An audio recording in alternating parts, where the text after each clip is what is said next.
حضرت ابو بکر صدیق رضی اللہ عنہ کے اسلام لانے اور اس کے اسباب میں بہت سے اقوال ہیں۔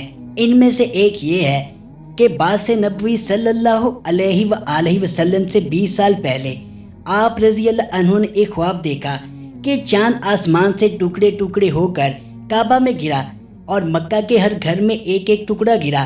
پھر تمام ٹکڑے اکٹھے ہو کر پہلی شکل پر آ گئے اور آسمان کی طرف چلے گئے، مگر وہ ٹکڑا جو آپ رضی اللہ عنہ کے گھر تھا وہ وہیں رہ گیا۔ اور دوسری روایت میں ہے کہ وہ تمام ٹکڑے مل کر آپ رضی اللہ عنہ کے گھر آ گئے اور آپ نے اپنے گھر کا دروازہ بند کر دیا۔ کچھ عرصہ کے بعد آپ رضی اللہ عنہ تجارت کے سلسلہ میں ملک شام بحیرہ راہب کی خانقاہ میں پہنچے اور راہب سے اپنے خواب کی تعبیر پوچھی۔ راہب نے پوچھا، آپ کون ہیں؟ آپ رضی اللہ عنہ نے فرمایا کہ میں قریشی ہوں۔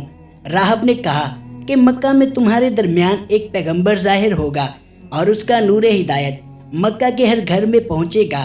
آپ ان کی زندگی میں ان کے وزیر ہوں گے اور پیغمبر کی وفات کے بعد ان کے خلیفہ ہوں گے۔ حضرت امیر المومنین سیدنا ابو بکر صدیق رضی اللہ تعالی عنہ نے فرمایا، میں اپنے خواب کو پوشیدہ رکھتا تھا یہاں تک کہ اللہ تعالیٰ نے حضور نبی پاک صلی اللہ علیہ وآلہ وسلم کو نبی بنا کر خلق کی خدمت کے لیے مبعوث فرمایا۔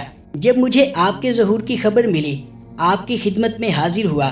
حضور نبی پاک صلی اللہ علیہ وآلہ وسلم نے مجھے اسلام کی دعوت دی اور میں نے عرض کیا، ہر پیغمبر کی نبوت پر دلیل ہوتی تھی، آپ کی کیا ہے؟ یعنی آپ کا کیا معجزہ ہے؟ نبی پاک صلی اللہ علیہ وآلہ وسلم نے فرمایا، میری نبوت کی دلیل وہ خواب ہے جو تم نے دیکھا۔ میں نے پوچھا، آپ صلی اللہ علیہ وآلہ وسلم کو اس کی کس نے خبر دی؟ آپ صلی اللہ علیہ وآلہ وسلم نے فرمایا، مجھے جبریل نے اطلاع دی۔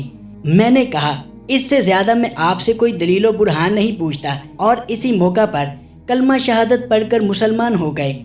حضرت ابو بکر صدیق رضی اللہ تعالی عنہ اسلام قبول کرنے والے دوسرے شخص تھے۔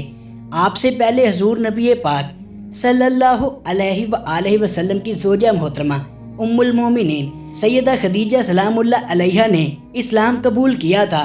مولا علی علیہ السلام سے کسی نے پوچھا کہ مہاجرین و انصار نے سیدنا ابو بکر صدیق رضی اللہ تعالی عنہ کی بیعت میں سبقت کیوں کی؟ مولا علی علیہ السلام نے جواب دیا کہ سیدنا ابو بکر صدیق رضی اللہ تعالی عنہ کو 4 باتوں میں خاص فوقیت حاصل تھی۔ میں ان کا ہمسر نہیں تھا، اسلام کا اعلان کرنے میں، ہجرت میں پہل کرنے میں، اور غار میں نبی پاک صلی اللہ علیہ وآلہ وسلم کے ساتھ ہونے اور اعلانیہ نماز پڑھنے میں وہ مجھ سے آگے تھے۔ اللہ کی قسم، اگر سیدنا ابو بکر صدیق رضی اللہ تعالی عنہ کی یہ 4 خصوصیات نہیں ہوتی تو اسلام اس طرح نہ پھیلتا جس طرح 4 دانگ عالم پھیلا ہے۔ امام جلال الدین سیوطی رحمۃ اللہ علیہ بیان کرتے ہیں کہ امام اعظم امام ابو حنیفہ رحمۃ اللہ علیہ کی یہ رائے ہے، اور اس کی تائید ترمذی شریف کی حدیث سے بھی ہوتی ہے کہ مردوں میں سب سے پہلے حضرت امیر المومنین سیدنا ابو بکر صدیق رضی اللہ تعالی عنہ نے اسلام قبول کیا۔ عورتوں میں سب سے پہلے اسلام ام المومنین سیدہ خدیجہ سلام اللہ علیہا نے قبول کیا، جبکہ بچوں میں سب سے پہلے مولا علی علیہ السلام نے اسلام قبول کیا۔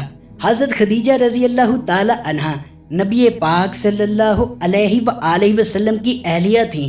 مولا علی علیہ السلام حضور نبی پاک صلی اللہ علیہ وآلہ وسلم کے چچا زاد بھائی تھے اور کریم آقا صلی اللہ علیہ وآلہ وسلم کی زیر کفالت تھے۔